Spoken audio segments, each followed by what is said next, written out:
Corre el año 1795. Francia es una nación consumida por el fuego de la revolución. El antiguo orden ha sido violentamente derrocado, y el destino de la dinastía borbónica pende de un hilo. En el centro de esta agitación se encuentra un joven, Luis Carlos, hijo del ejecutado rey Luis XVI y de la infame María Antonieta. Nacido en un entorno privilegiado, se convirtió en un símbolo de una era que agonizaba. Su mera existencia representaba una amenaza para la nueva república. Pero su historia toma un giro oscuro y misterioso. Es una historia de desaparición, intriga y misterio que ha perdurado durante siglos. ¿Qué le ocurrió realmente al delfín? Su destino sigue siendo uno de los casos sin resolver más intrigantes de la historia.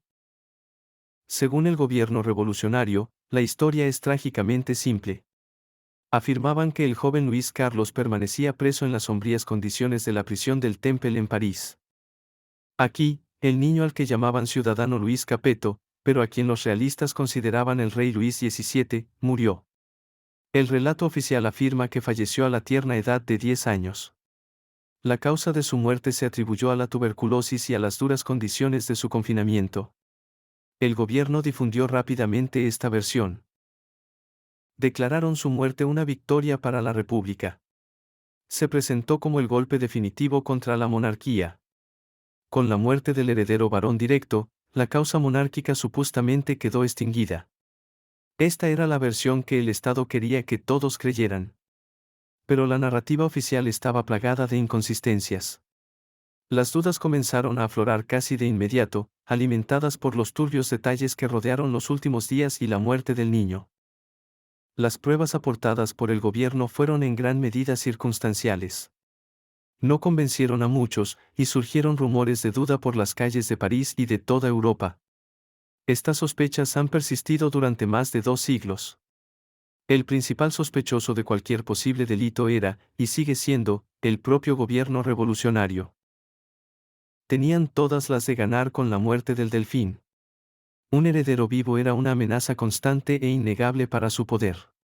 Representaba un punto de encuentro potencial para los contrarrevolucionarios tanto dentro como fuera de Francia. Su supervivencia era un peligro que no podían ignorar. Las condiciones de su encarcelamiento fueron deliberadamente duras. Fue sometido a crueldad y abandono. Estas condiciones parecían diseñadas para quebrantar su espíritu y su cuerpo. Su propósito era asegurar que nunca fuera una amenaza. Los testimonios de los pocos que pudieron acercarse a él afirmaron haber visto al niño abusado. Hablaron de negligencia deliberada. Describieron a un niño mantenido en aislamiento, privado de cuidados básicos y contacto humano. Esto plantea una pregunta escalofriante. ¿Fue su muerte un accidente trágico, aunque previsible, resultado del tratamiento recibido? ¿O fue un acto deliberado de conveniencia política, quizás incluso un asesinato? Para aumentar la sospecha, nunca se realizó una autopsia oficial que satisficiera a los observadores independientes. El manejo de los restos también fue muy irregular. Se informó que el cuerpo fue enterrado apresuradamente y sin los procedimientos de identificación adecuados. Esta falta de transparencia solo agravó el misterio. ¿Por qué la prisa? ¿Por qué el secretismo? Estas preguntas alimentaron la creencia de que algo se ocultaba. Las acciones del gobierno parecían menos duelo por un hijo y más resolución de un problema. La historia oficial comenzó a desmoronarse bajo escrutinio. Se decía que el niño del templo era frágil y enfermizo. Algunos relatos lo describían como mentalmente discapacitado debido a su aislamiento. ¿Podría ser este realmente el joven y enérgico príncipe? ¿O la terrible experiencia lo había transformado hasta quedar irreconocible? La falta de testigos creíbles e independientes de sus últimos momentos es sorprendente. Quienes estuvieron presentes fueron a menudo funcionarios designados por el gobierno. Sus testimonios fueron cuidadosamente controlados y difundidos. Servían a la narrativa del Estado. El propio certificado oficial de defunción ha sido cuestionado. Su autenticidad y las circunstancias de su elaboración son objeto de debate. El cuerpo enterrado fue identificado por personas cuya fiabilidad ha sido cuestionada. ¿Realmente identificaron al delfín? ¿O estaban buscando un sustituto? La posibilidad de un cambio empezó a cobrar fuerza. El gobierno tenía el motivo, la oportunidad y los medios para asegurar que el delfín nunca reclamara su trono. La evidencia, o la falta de ella, apunta a un dedo sospechoso. El relato oficial parece incompleto, apresurado y diseñado para cerrar el caso rápidamente. Deja demasiadas preguntas sin respuesta. La versión estatal de los hechos, si bien conveniente para la República, no explica completamente las dudas persistentes. Parece menos un hecho histórico y más propaganda política. El misterio de la muerte en la prisión del Temple persiste porque la explicación oficial simplemente no es lo suficientemente convincente. Carece del peso de una prueba definitiva.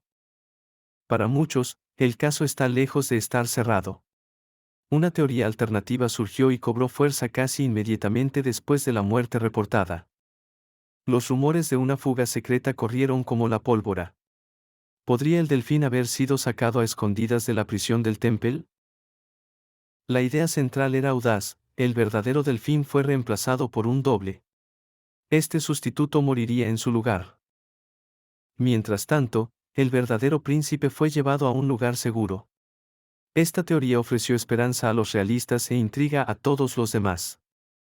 Sugería una audaz conspiración que se desarrollaba tras los muros de la prisión. Pintaba una imagen de valentía y lealtad ante un peligro abrumador. Si se produjo una fuga, se necesitó ayuda interna. La lista de posibles cómplices es numerosa y variada. Los principales candidatos eran, por supuesto, simpatizantes realistas. Estaban desesperados por preservar la línea borbónica y restaurar la monarquía. Su motivación era clara y poderosa: lo arriesgarían todo por su príncipe. Entre los posibles agentes se encontraba un sirviente leal aún vinculado a la familia real. Alguien con acceso y confianza. Podría haber sido un guardia valiente, movido por la compasión o por principios. Una persona dispuesta a desafiar al régimen revolucionario. Quizás incluso un funcionario revolucionario comprensivo, desilusionado con la brutalidad del terror. Alguien con la autoridad para facilitar una operación tan compleja. Las posibilidades son infinitas, limitadas únicamente por la imaginación y el registro histórico. Cada posible cómplice añade una nueva dimensión a la conspiración. ¿En quién se podía confiar? ¿Quién tenía los medios? ¿Quién tenía el coraje para emprender una empresa tan peligrosa? La teoría de la fuga se basa en una red de individuos que trabajan en secreto. Sugiere un nivel de organización y audacia que parece casi imposible dadas las circunstancias. Sin embargo, lo que estaba en juego era lo más importante imaginable.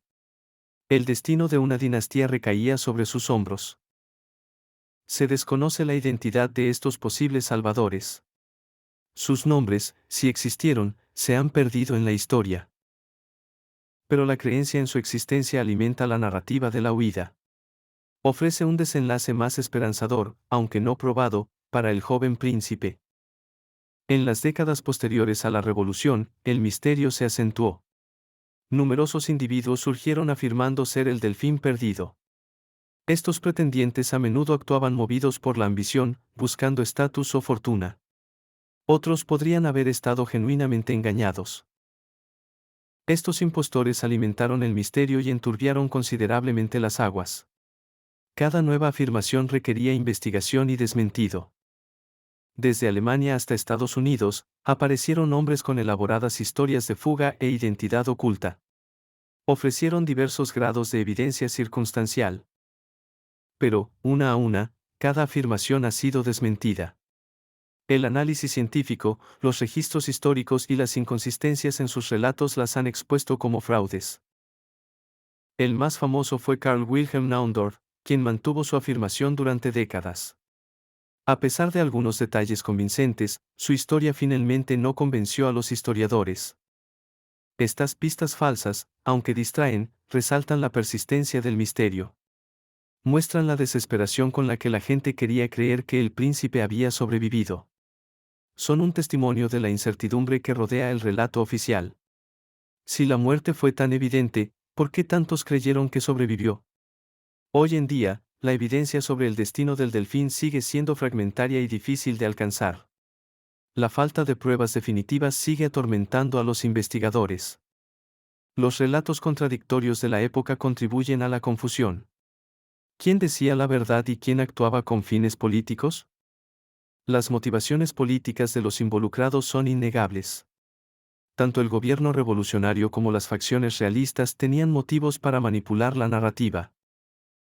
Esto convierte el caso de la desaparición del delfín en un caso histórico sin resolver verdaderamente convincente. Es un rompecabezas con piezas faltantes y testigos poco fiables. Las preguntas centrales persisten: ¿murió el delfín en la miseria de la prisión del Temple, víctima del abandono y la enfermedad? ¿O escapó de alguna manera de las garras de la revolución? ¿Lo llevaron a vivir una vida oculta bajo un nombre falso? ¿O pereció, ocultando su muerte para obtener beneficios políticos? El misterio de Louis Charles sirve como un inquietante recordatorio de la brutalidad e intriga de la época. Es la historia de un niño atrapado en la vorágine de la historia. La respuesta permanece perdida en la noche de los tiempos. A pesar de siglos de investigación y especulación, no se ha llegado a una conclusión definitiva. Su destino sigue siendo uno de los grandes enigmas sin resolver. El niño rey que nunca reinó sigue cautivando la imaginación, un fantasma de la Revolución Francesa.